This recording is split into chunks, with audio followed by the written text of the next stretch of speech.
ahead, sit down with me. That's, used to be able to say, hey, here comes Santa Claus. Not anymore, man. Here comes GQ now. It's real.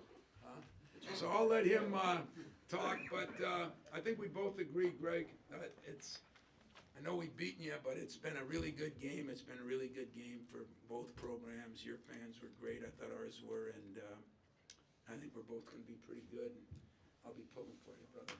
All right. Back at you, man. Back All right, at you. man. Yeah. Okay. Hey, you guys have a good Christmas.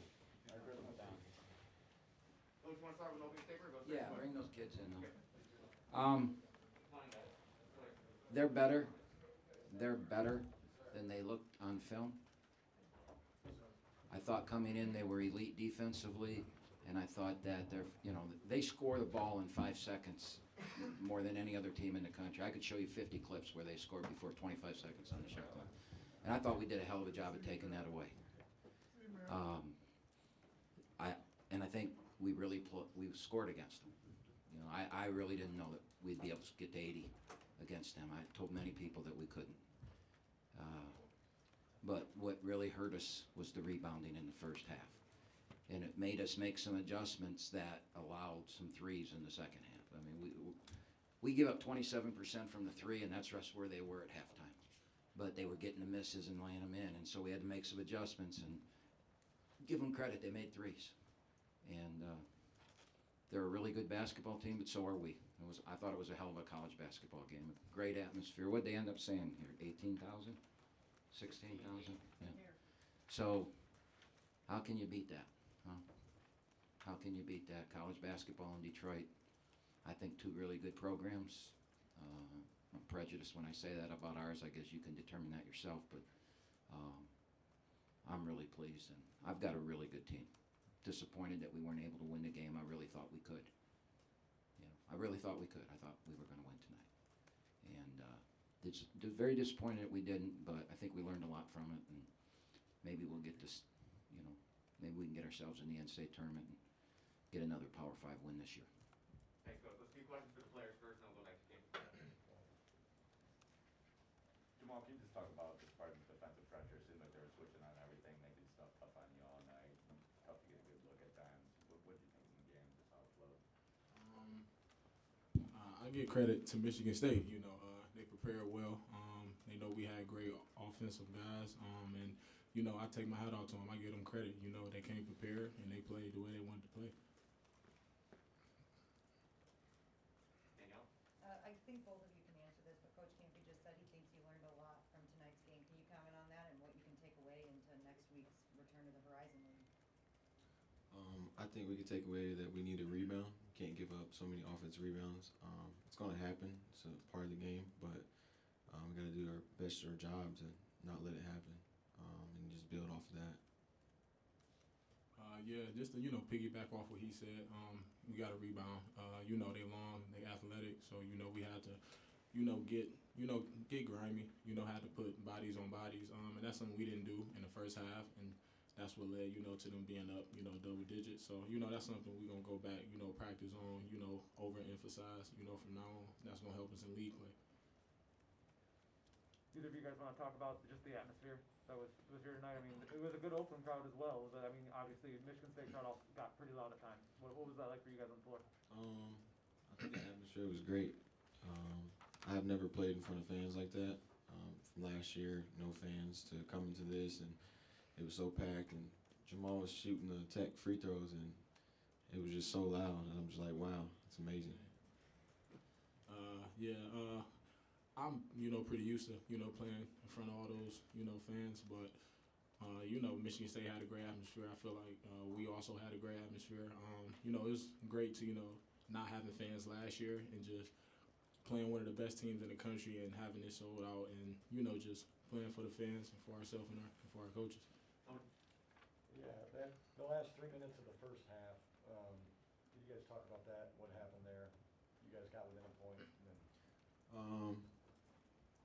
Yeah, we were coming out in transition and turned the ball over, and I think they just took off from there. They got a couple good look threes and a couple offensive rebounds. Coach screwed you. No, Nah, it was. Coach told me to push the ball, and personally, I feel like I got fouled. But it is what it is. Move on, and like Coach told me, I can't pick my dribble up so early.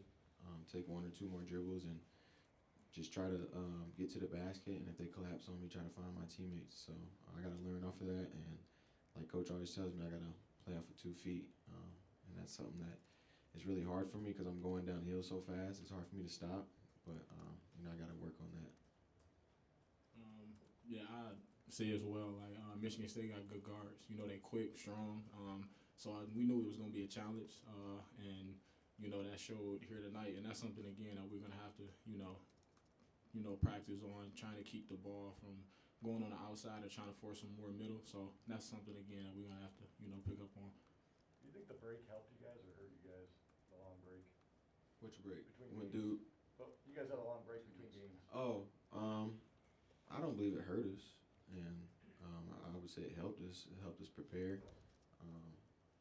I started catching cramps. I think that's probably from sitting so long and just playing the atmosphere like that. But I don't think it hurt us. It gave us plenty of time to prepare, plenty of time to work on stuff that we needed to work on. But yeah. But we talked about it before. I think it really helped us for our conference because we are going to go into conference. Now we get 4 days completely off. We're going into conference physically in really good shape. Where the grind of the long season, you start to get beat up, and those dog days in January and February, we shouldn't have those this year because of these 2 breaks. And if it goes that way and I like it, I'm going to do this every year. It was a mistake to happen this year. It was a circumstances.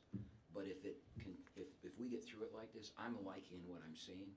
I was afraid we wouldn't shoot well, and we had a couple guys not shoot well, but the core guys made shots tonight, so I like it. Got one more for the players. Coach was talking about the 5-second hoops that MSU was hitting, just the frantic pace. What's that do for you guys as a defense trying to set up, and MSU just pushing it down the throat like that? Can you repeat that, please? Oh, this is the 5-second buckets they were getting. Like you were saying, like getting quick. Right, Like, preparing for them to score in the first 5 seconds. Yeah. I think we did a pretty good job. Micah and Jamal did a really great job of slowing their point guard down. He's a really good point guard. He pushes the ball really well. We prepared for that, and I think that's going to help us in the long run in league play because I don't think there's going to be teams who are as fast as those guys, who plays as fast as those guys. So, and it's really hard to score against our defense when we're set. So I think that's going to help us in the long run. Anything else for the players? Thanks, guys. You can go back to the locker room. Merry Christmas. Merry Christmas, guys. Anybody else got anything? Fire away from Coach James. Go ahead, Larry. The tech on the goaltending call, that wasn't, it was a really tight game, and that turned out to be a pretty big swing, just looking back. Well, that's what I said to him. Your coach screwed you there, But it was goaltending. In a game like this, you can't miss that. I understand it was a tough call, but I didn't think it was, and I wasn't happy. And did it swing the game? Maybe, maybe it did. And if it did, then, I feel really bad about it. But if it happened again tomorrow, I'd do the same damn thing. That's my job. I don't think I should have gotten a technical. But I guarantee you Tom doesn't think he should have got one either. So, and there are times I know I deserve one. And there are times I want one. That was not one of the times. But it was, I'm not, the game was well officiated. I'm not, we all make mistakes. We all miss a call. They missed a call. No big deal. That's a tough game to officiate. And those 3 guys are really good officials, all 3 of them. And they did a good job. But they missed that call at a critical time. And so I'm going to react. Jackson and John. Greg, Tom used 9 players in the first 4 minutes, and it was 27-0 in bench points. How important is depth in a game like that with a 168-point score? For us, not that important because there were only, I don't have it. There were 30 possessions at halftime and probably 35 in the second half. There were only 65, I think, possessions in the game. I could be off one or two. So for us, my big four are going to play. If the game has more possessions in the 70s or 80s, then they're going to. My bench is going to play more. Now Blake Lampman and Zion Young are supposed to score points for us. They're our shooters, and they didn't make shots tonight. Sometimes they don't, and that's why we didn't score. But I can show you. You know, Blake Lampman scored 18 against Toledo. I mean, our bench will normally score. It was a weird night. That's all. And Tom, that's how he plays his team. He rotates guys. I mean, that's probably the most minutes Bingham's played all year. But he was such a dominant figure in this game. He had, you know. So I don't look at that. You know, I don't look at that at all. If you're 18 to 22 years old and you've got a media timeout for 2.5 minutes every 4 minutes and you can't play 40 minutes, I've done a terrible job getting you in shape, right? Especially at that slow pace. I mean, that was a slow pace. That's probably the slowest pace game Michigan State's played all year. We tried to make it slow. We did everything we needed. The thing that killed us was the offensive rebounding. We had to come in the second half, which allowed them to make some threes, and they made them. But I had to make a choice. And I did not want to give up offensive rebounds. So we made a difference or made a change. And it changed our defense a little bit. And now they got some penetration because of it. But everything else we wanted to do, we did. We got good shots. I was fearful going into the game we couldn't even get a look because that's how good I think they were defensively and watching and preparing for the game. We score. We make more free throws than our opponents shoot. And remember this, we've played 11 times. We've only played once at home. So when you look at our defensive numbers, and I read an article somebody wrote yesterday or today that our numbers are really good but not great. Well, they're really good, yeah, but look who we've played and where we've played. We've played one home game. And your percentages are built on your defensive field goal percentage best in the country that are built playing at home a lot. That's what all the big time teams do, and playing bad teams. We haven't played at home or bad teams. So I'm ecstatic about our numbers. I think our numbers defensively are off the charts if you look at who we've played. The key number for us is the free throws. That zone, we play aggressive and don't foul. That is a non-negotiable part of our defense. Do not foul. Michigan State shot 8 free throws. We were 18 of 23. We made 10 more than they shot. We're supposed to win those games, right? The biggest thing that I'll give Michigan State credit for is we were turning teams over 16 times a game. Now remember who we've played. 16 times a game. They had 10. And they came in throwing it all over the place. Every one of you that has written anything critical about that team has talked about their turnovers and how they just throw the ball around. Well, he had a week and a half to get ready, and they didn't. I felt we could win the game because I felt we could turn them over 20 times, and I felt we could get to the line. We didn't turn them over. Yeah, Greg, I'm just wondering how you feel Jamal can build on this performance as you head into the next stretch of games. Jamal is a pro. Jamal's going to get drafted. If he doesn't, I've got 15 texts I could show you from NBA scouts, general managers, and that said, Camp, you were right on Kendrick Nunn. Man, are you right? And I've written every one of them and said, well, if I was right on him, I got the next one I'm going to be right on. Jamal Cain's a pro. And we've played 11 times against the best teams, and he's normally the best player on the floor. I don't know if he was tonight or not. He was damn close, though. And he's a pro. And in our league, a pro's going to do really well. And I expect our team will do really well, too. When you have a point guard like we have, and a dynamic player like him, and Micah Parrish and Trey Townsend, I have 4 players that can play anywhere in the country, on any team. I think that'll bode well in the Horizon League. Greg, did you know that the microphone was piped throughout the entire arena at halftime? You kind of lost it a little bit. What?